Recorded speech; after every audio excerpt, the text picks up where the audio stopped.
नाज़रीन, आप लोगों ने इश्क मशूकियों के तो काफ़ी ज़्यादा चक्कर जो हैं वो सुने होंगे। काफ़ी फ़िल्मों में भी देखा होगा, ड्रामों में भी देखा होगा कि एक लड़का 2 लड़कियों के साथ घूम रहा है, 3 के साथ घूम रहा है, 4 के साथ घूम रहा है।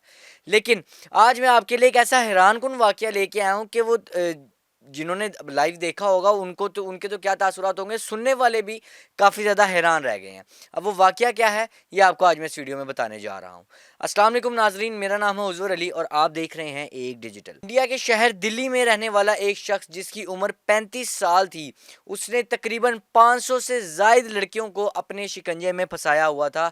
उनको उनको अपनी चिकनी-चुपड़ी बातों में लाकर उनके साथ पहले दोस्ती करता था, फिर उनका एतमाद जीतता था, फिर उसके बाद जैसे ही वो लड़कियाँ उसके एतमाद में होती थीं, उनसे लाज़मी शादी का ज़िक्र करता था। जब शादी का ज़िक्र करता था, उसके बाद वो लड़कियां बिल्कुल हो जाती थी कि ये हमारे साथ शादी करेगा। तो कोई भी बहाना ऐसा मार के कि मेरी तबीयत ख़राब है, मुझे बिज़नेस में लॉस हुआ है, मैं एक फ़िल्म प्रोड्यूसर हूँ, मुझे थोड़े पैसों की ज़रूरत है, इस तरह के बहाने लगा के उनसे वो पैसे हेंटता रहा। अब जब ये टोटल मालियत काउंट की गई तो तकरीबन ये 2.5 से 3 करोड़ रुपया इंडियन रुपीज़ बनती है, जो कि पाकिस्तानी में अगर हम कन्वर्ट करें ना तो तकरीबन 12 से 13 करोड़ रुपया बनता है।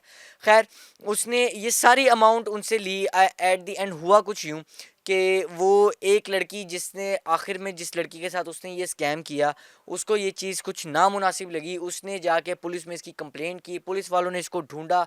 इसको ढूँढने के बाद गिरफ़्तार जब हुआ तब पता चला कि पहले तो ये इसके पास एक तकरीबन 10 से 12 मोबाइल फ़ोन्स निकले। एक मोबाइल फ़ोन में 2-2 सिम्स थी और इसके पास मज़ीद काफ़ी ज़्यादा सिम्स जो थीं वो इसके ड्रॉअर में भी मौजूद थी।